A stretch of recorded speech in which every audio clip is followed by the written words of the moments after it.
Bonjour à tous, ravi de vous retrouver pour l'invité de la rédaction. On va parler politique aujourd'hui et plus précisément de la primaire de la droite et du centre qui auront lieu les 20 et 27 novembre prochains avec nos deux invités.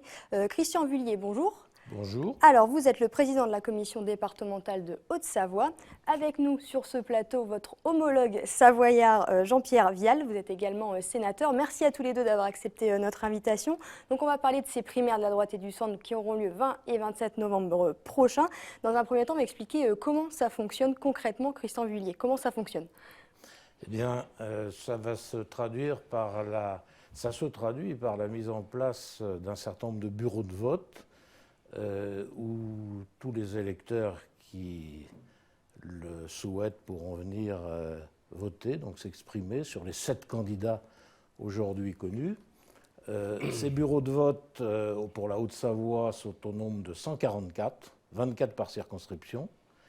Et pour les organiser, il a fallu trouver naturellement 144 présidents de bureaux de vote, plus des assesseurs qui les aideront à tenir ces élections les 20 et 27 novembre prochains, ce qui fait pour le département que je représente là environ 800 personnes. Et en Savoie, combien il y aura de bureaux de vote?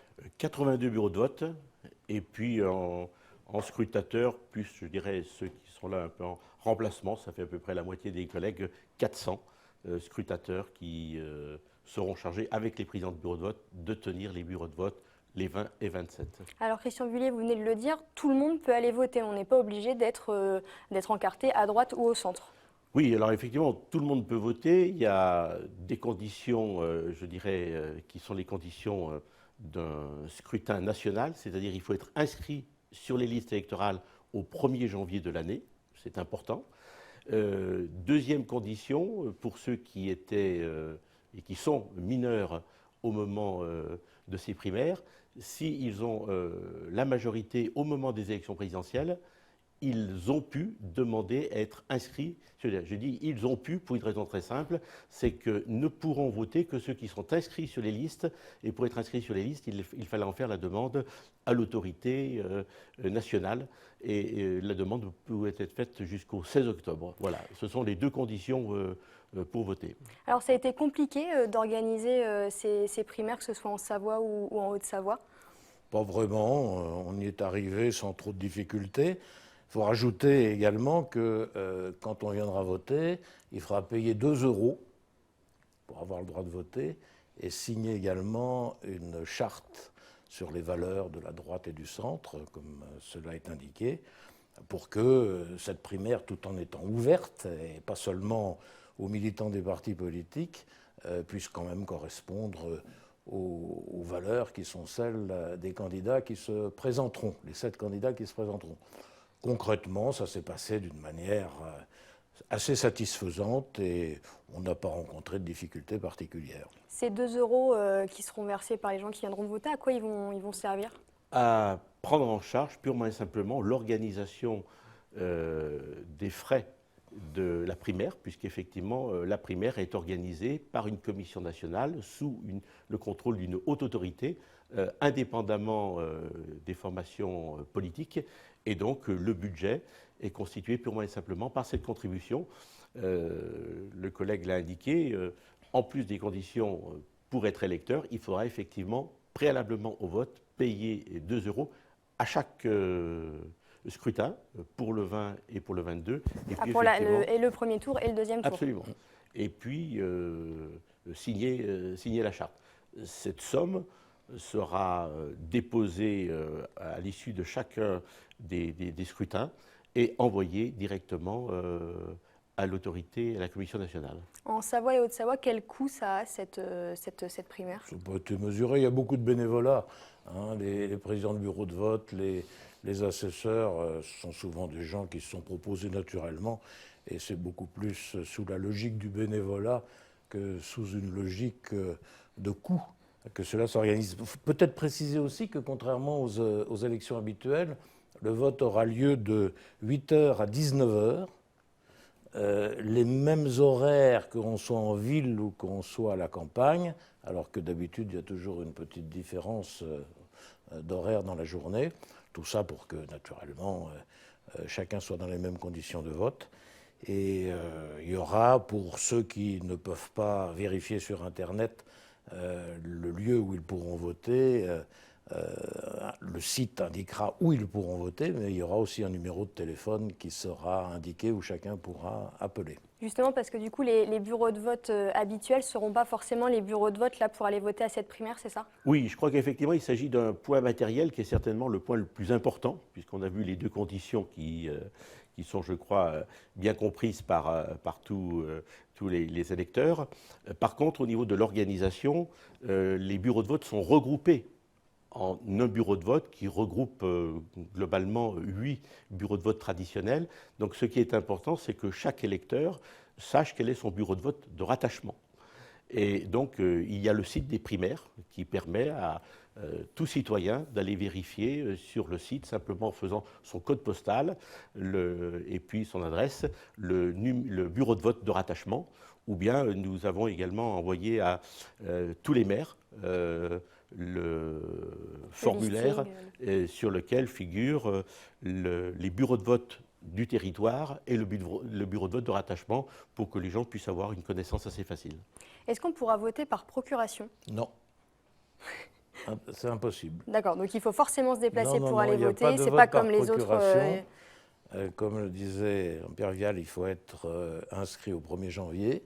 Pas de procuration. Les Français de l'étranger pourront voter par Internet, mais ça ne concerne pas la Savoie. Très bien. En termes de bureaux de vote, on vient de le dire, il y en a 82 et plus de 140 en Haute-Savoie. Comment ça s'organise en amont? Ça fait combien de temps que vous travaillez sur ces primaires Alors, en fait, ce travail, qui a été un travail très important, il a surtout été assumé par la Commission nationale. Pour une raison très simple, c'est que c'est la Commission nationale qui a dû décider du nombre de bureaux de vote et qui a dû confectionner les documents d'émargement qui correspondent aux listes d'émargement qui sont dans chaque bureau de vote. Donc ce sont les mairies qui ont transmis à l'autorité nationale les listes d'émargement, qui ont été confectionnées pour être regroupées par bureau de vote retenu. Et donc, chaque président de bureau de vote va d'ailleurs, dans quelques jours, recevoir son kit. C'est important parce que c'est chaque président de bureau de vote qui est responsable devant la haute autorité de l'organisation de son bureau de vote. Donc, il va recevoir un kit avec tout le matériel. Et c'est lui qui devra, à l'issue du premier tour, à l'issue du deuxième tour, retourner tous les matériels, et notamment les listes d'émargement, qui devront être détruites par la haute autorité sous contrôle d'huissier. Vous attendez... Et ce sont également les présidents de bureaux de vote qui feront remonter le soir, après la fermeture des bureaux, les résultats à Paris sur une base de données nationale, directement, sans passer par le truchement de structures intermédiaires, et notamment départementales. On pourra quand même connaître par département les résultats pour chacun des candidats, mais la responsabilité des présidents du bureau de vote est effectivement de transmettre dès les résultats connus, ces résultats au niveau national à Paris. Les résultats seront connus tout de suite dans la soirée ou il faudra attendre le lendemain pour connaître les résultats? Dans la soirée. Je pense que la haute autorité, mais pour effectivement prolonger le propos de mon collègue, pour bien montrer que ce sont les présidents de vote, le président des bureaux de vote qui ont l'entière responsabilité, et également du rendu des résultats.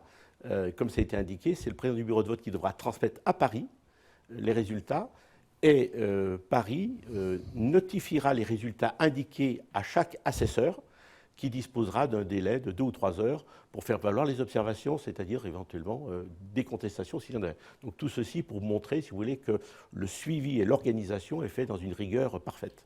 Vous attendez, vous espérez beaucoup de monde qui viennent voter et qui se déplacent sur ces primaires de la droite et du centre? Vous en espérez combien? Au niveau national,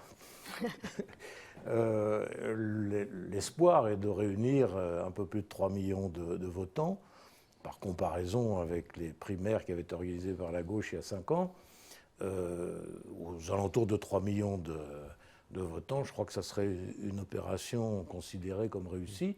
Bon, au niveau départemental, c'est beaucoup plus difficile à indiquer. Hein, ça, on n'a pas fait de, enfin pour la Haute-Savoie, en tout cas, on n'a pas fait de pronostic encore. Mais on pense qu'il y aura quand même beaucoup de votants. parce que à travers les contacts qu'on peut avoir, on se rend compte que ça intéresse beaucoup les gens. En Savoie aussi, c'est pareil? Oui, écoutez, effectivement, je pense qu'on a toujours dit la réussite de ces primaires, ce sera deux choses. Une organisation impeccable, et là je crois pouvoir dire avec mon collègue que les choses se sont organisées de façon vraiment très professionnelle. Et puis deuxième chose, c'est une forte participation pour qu'il y ait une vraie légitimité du candidat qui sortira de ces primaires. Et là je rejoins mon collègue, c'est vrai qu'il faudrait qu'il y ait une participation de 3 millions, au-dessus ça serait encore mieux, mais 3 millions ça serait effectivement un chiffre intéressant, ce qui veut dire pour un département comme la Savoie, on considère que ça serait entre 16 et 20 000 votants. On a parlé du premier tour, pour accéder au second tour, c'est simple, il faut avoir, si on veut gagner au premier tour, c'est plus de 50%, sinon c'est les deux premiers qui vont au second tour, c'est ça? Les deux premiers. Les deux premiers sont qualifiés pour le second tour. Qui aura lieu le 27 novembre. Plus globalement, pour terminer cette émission, il nous reste un petit peu de temps. Après des primaires comme ça, où pendant les débats, ça a été un petit peu houleux entre les candidats, est-ce que c'est facile derrière de rassembler, vous, votre avis, quel est-il? Bon, écoutez, c'est un sentiment personnel, le collègue dira le sien. Moi, je crois que plusieurs éléments nous permettent de considérer que l'issue du deuxième tour devrait bien se passer pour deux raisons. La première raison, c'est que sur le plan matériel, ces primaires ont été organisées de façon très professionnelle. Et donc, ça évitera, si vous voulez, toute suspicion à ce niveau-là. Le débat a été également très, très ouvert. D'ailleurs, les chaînes et les médias se sont mobilisés de façon, on peut voir des échanges extrêmement transparents, si je puis dire. Tout ceci devrait effectivement permettre aux candidats qui sortiraient des urnes de ne pas avoir son élection discutée. Et après, il faudra que tout le monde se mobilise pour que la famille puisse se retrouver à l'élection présidentielle dans les meilleures conditions. Mais je n'ai pas beaucoup de doutes à ce sujet-là. Vous non plus, Christian Lunet? Il y a deux aspects pour compléter ce qui vient d'être dit. Il y a d'abord les programmes. Moi, je me suis imposé de lire les livres que chacun des candidats avait écrits. Et très franchement, il y a des différences, évidemment, mais elles ne sont quand même pas considérables. Et donc, il y a un corps d'action à mettre en œuvre qui est quand même assez proche. L'aspect personnel joue forcément son rôle. Alors, la politique, c'est toujours un peu de passion, sinon ça ne serait pas la politique. Donc l'aspect passionnel des choses, on ne peut pas nécessairement l'anticiper, mais malgré tout, du fait que les actions à mettre en œuvre sont quand même assez proches, avec des styles certes qui peuvent être différents, je pense que globalement les choses devraient bien se passer, surtout si à l'issue du second tour, des deux candidats qui resteront, une différence tout à fait claire se manifeste. Il y aura donc une unité pour suivre le futur candidat à l'élection présidentielle. C'est extrêmement probable. Merci beaucoup, messieurs, d'avoir été avec nous. On rappelle, le premier tour, ce sera donc le dimanche 20 novembre et le deuxième tour, le dimanche 27 novembre. Merci d'avoir été avec nous. C'est la fin de cette émission. Merci à tous de nous avoir suivis. On se retrouve dans 15 jours pour un nouvel invité de la rédaction. D'ici là, n'oubliez pas d'aller sur notre site internet 8montblanc.fr et sur les réseaux sociaux. À très vite sur 8 Mont Blanc.